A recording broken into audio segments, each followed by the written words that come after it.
안녕하세요. 남의 제삿날로 먹으려는 남자친구와 그 어머님 욕하러 온 30대 여성입니다. 진짜 세상엔 왜 이렇게 얼굴 두껍고 뻔뻔한 사람들이 많은 걸까요? 일단 저는 지독하게 가난한 집에서 태어나 간신히 고등학교를 졸업했어요. 성실하지 못한 아버지와 몸이 약한 어머니는 저를 양육하는 데는 별 관심이 없으셨고요.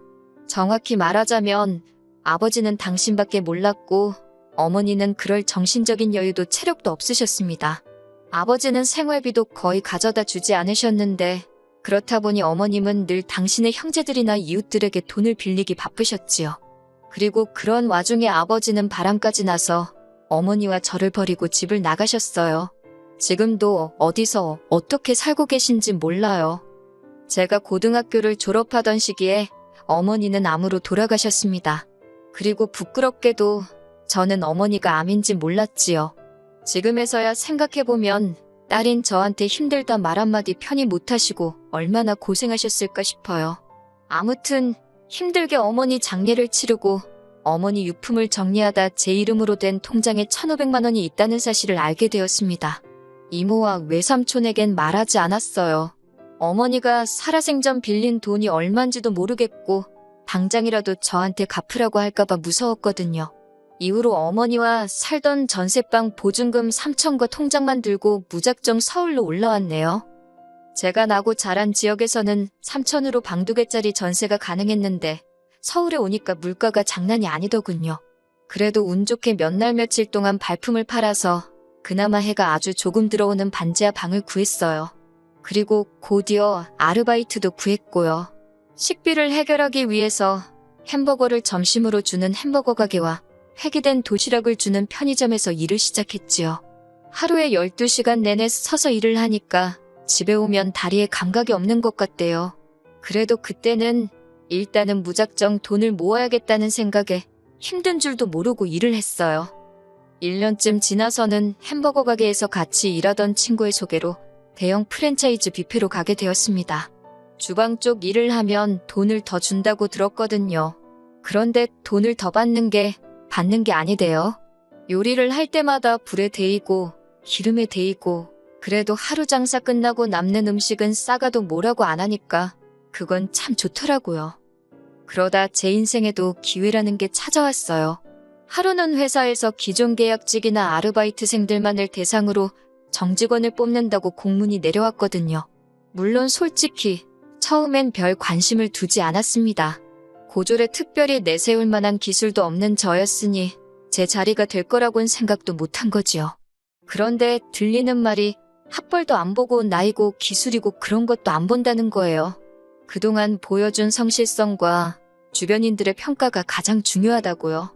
다른 건 몰라도 주변으로부터 너 참 성실하다, 책임감 있다 소리는 많이 들었으니 어쩌면 내가 될지도 모르겠다. 그런 허무맹랑한 자신감이 어디서 나온 건지 모르겠지만요. 아무튼 그렇게 지원을 했는데 보란듯이 제가 합격을 해서 본사 소속 마케팅 팀으로 들어가게 되었답니다. 정말이지 서울살이 5년 만에 회사를 다니는 평범한 직장인이 되었다는 사실에 좋아서 몇 날 며칠 들떠서 지냈어요. 이후로 몇 년은 회사와 집만을 오가며 살았습니다. 삶에 대한 목표랄 것도 딱히 없었고 일 말고 달리 뭘 하고 싶다는 욕구도 크지 않았거든요. 그런데 그런 제가 동료들 눈에는 외로워 보였던 건지 언젠가부터 자꾸 소개팅을 하지 않겠냐고 저를 떠보더라고요. 사실 아버지에 대한 안 좋은 기억 때문에 남자를 만나고 싶은 생각은 전혀 없었는데 그렇다고 동료들한테 이런 이야기를 할 순 없잖아요. 그렇다고 무작정 안 한다고 하자니 그것도 괜히 미안하고 그래서 결국 첫 소개팅을 하게 되었는데 그 자리에서 남자친구를 만나게 되었지요. 이후로 어느 다른 연인들처럼 울고 웃으며 연애를 했습니다. 데이트는 일주일에 1번 내지 2번을 했고 말이 나와서 말이지만 비용은 거의 똑같이 반반씩 냈어요.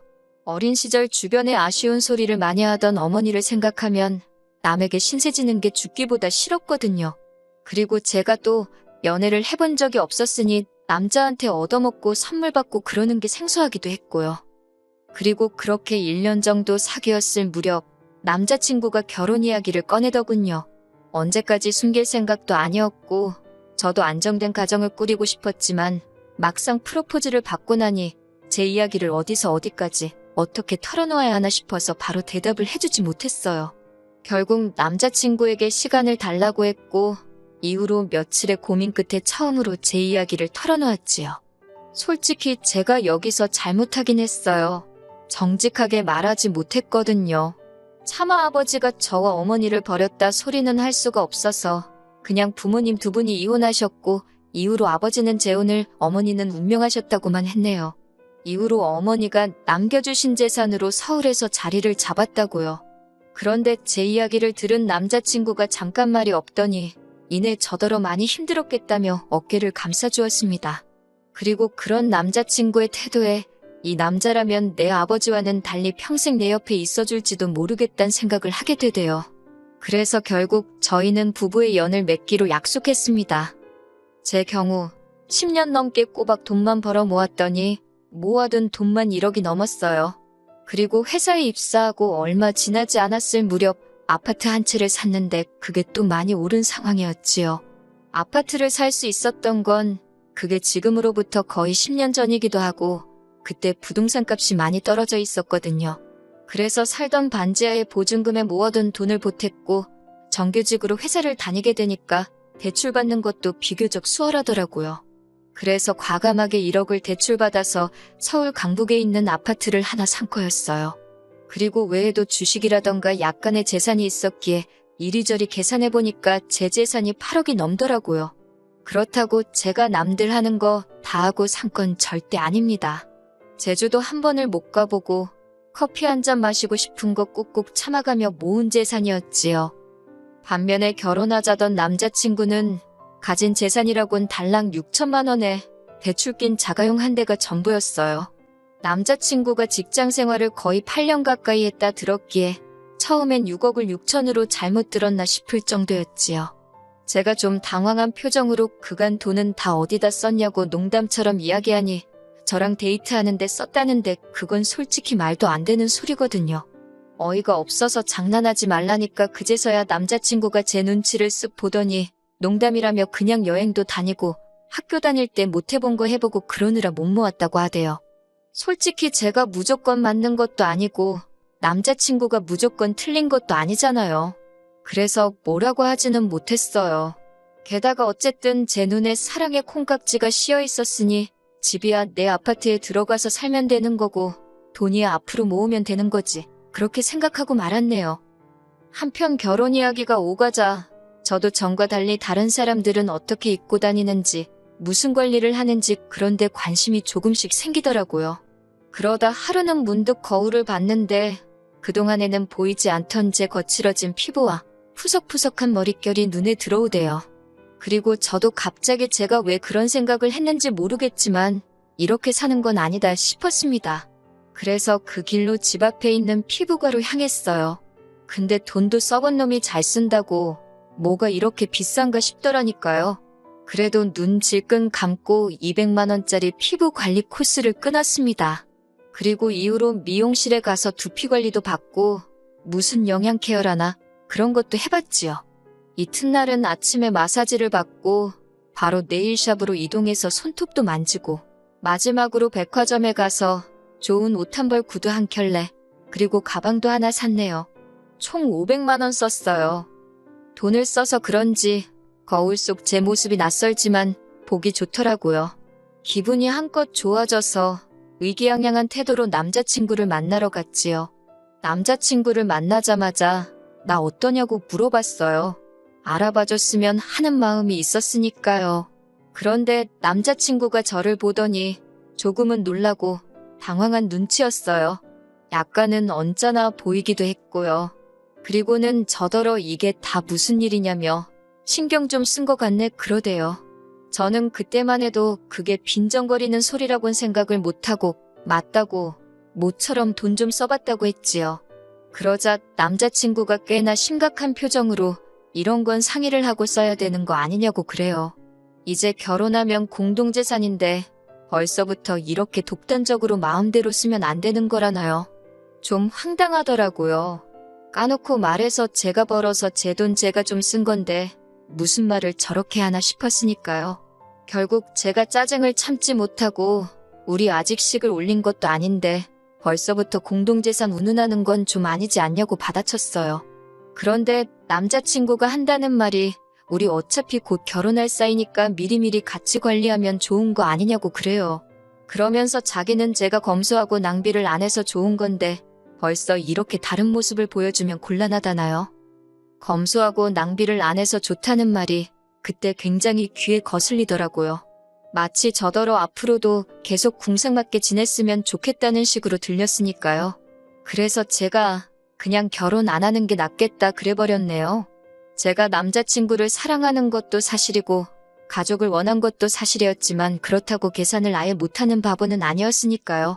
그러자 남자친구가 저더러 진심이냐면서 실망이랍니다. 그래서 미안하다 했어요. 그리고는 먼저 카페를 나섰지요. 그러자 남자친구가 이내 쫓아나와 저를 잡대요. 자기가 너무 돈똥거린 것 같다고 미안하답니다. 그래서 그때는 그냥 넘어가기로 했어요. 남자친구가 달라진 제 모습에 놀라서 말이 헛나왔다며 몇 번이고 다시 사과를 해왔거든요. 그런데 이번에는 정말 도를 넘어도 한참 넘었지요. 결혼식을 3주 정도 앞둔 어느 날이었어요.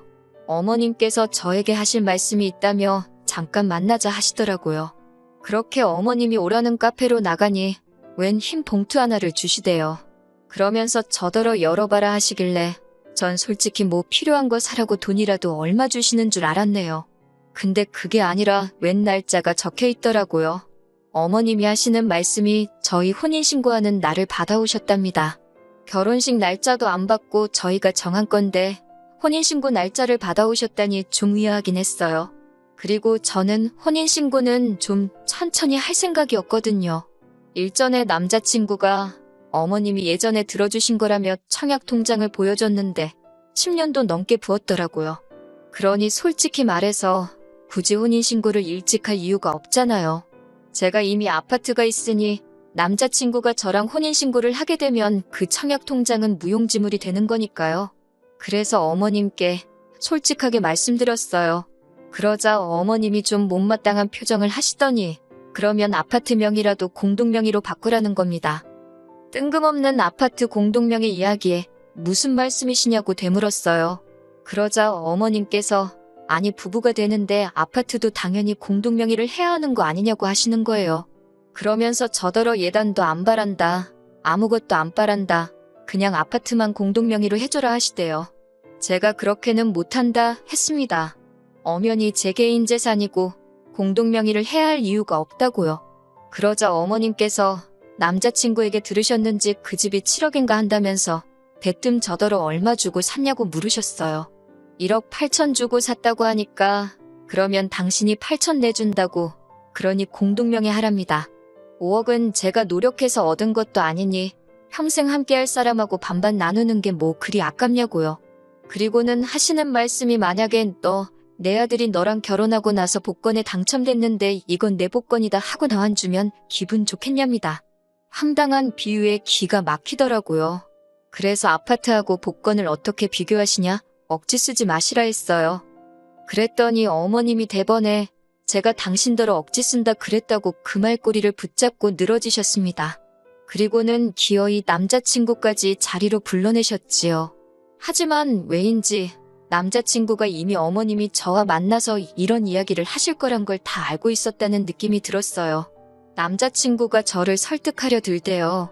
어머님은 그저 저와 자기 사이를 좀 더 끈끈하게 맺어주고 싶으셔서 그런 거라며 저더러 어머님 말씀대로 하잡니다. 제가 어이가 없어서 됐다고 그랬어요. 어머님이 정말 나와 너의 사이를 끈끈하게 맺어주고 싶으시면 알아서 하게 내버려 두시는 게 좋을 거라고요. 그러자 어머님이 기어이 저희 부모님을 입에 올리시대요. 저더러 친정부모한테 사랑을 못 받고 자랐으니 사랑을 주는 법도 모른다고 너무 이기적이래요. 세상 일이 어떻게 저 좋은 것만 하고 사냐면서 시애미가 이렇게 하라고 하면 네 하고 따르면 되는 거라고 아주 한번 호되게 혼을 내야겠다나요? 그러자 이번엔 또 남자친구가 빨리 죄송하다고 하라며 저를 쿡쿡 찌르질 않나 아주 생쇼를 하대요. 그래서 제가 그만하라고 소리를 질렀어요. 그리고는 남자친구더러 너도 그렇고 니네 엄마도 그렇고 칼만 안 들었지 날강도냐고. 여기 카페에서 아무나 붙잡고 니들이 하는 말이 정상인가 물어보라 그랬어요. 결혼도 하기 전에 공동명의부터 이야기하는 게 제정신이냐고. 그러면서 어머님한테 져주신다는 그 8천으로 아드님하고 복권이나 사서 실컷 긁으시라 그랬어요. 둘 중 한 명 죽기 전에 한 장은 당첨될지 누가 아냐고요. 있는 대로 퍼붓고 나서 집에 들어오니까 남자친구가 미친 듯이 전화를 해대고 문자를 해대고 난리도 아니대요. 제가 전화를 받아서는 우린 이대로 끝난 거니까 더 연락하지 말라 했습니다. 그러니까 청첩장도 다 찍었는데 이렇게 나오면 곤란하다나 이런 것도 위자료 청구가 된다나 어쩐다나 진짜 누구를 뭐로 보나 싶어서 한번 제주껏 위자료 청구해보라 했습니다. 그러니까 그새 또 태도를 바꾸고는 자기가 말이 심했다며 미안하다는데 진짜 뭐 이런 놈이 있나 싶대요. 그래서 니네 엄마한테 고맙다고 말씀드리라고 어머님 아니었으면 잘못 코 깨일 뻔했다고 꼭 고맙다고 말씀 전하라고 소리빽 지르고 전화 끊어버렸지요. 이후로 한동안 남자친구는 계속해서 연락을 취해왔어요. 하루는 제 회사 앞에서 기다리고 있기도 했고요. 그런데 제가 눈길조차 주지 않고 아주 무시를 해버리니까 이젠 지도 지쳤는지 연락에 빈도수가 뜨문뜨문해지네요. 다행이지요 뭐. 아 그리고 어머님은 저더러 애미 없는 티 내고 살지 말라고 뭣도 아닌 문자를 보내오셨더라고요. 그래서 저도 어머님한테 뇌 없는 티 내지 말고 나이값이나 하라고 답장해드렸지요. 저 정말이지 다짐합니다. 정신 똑바로 차리고 지금처럼 잘 먹고 잘 살 거라고요.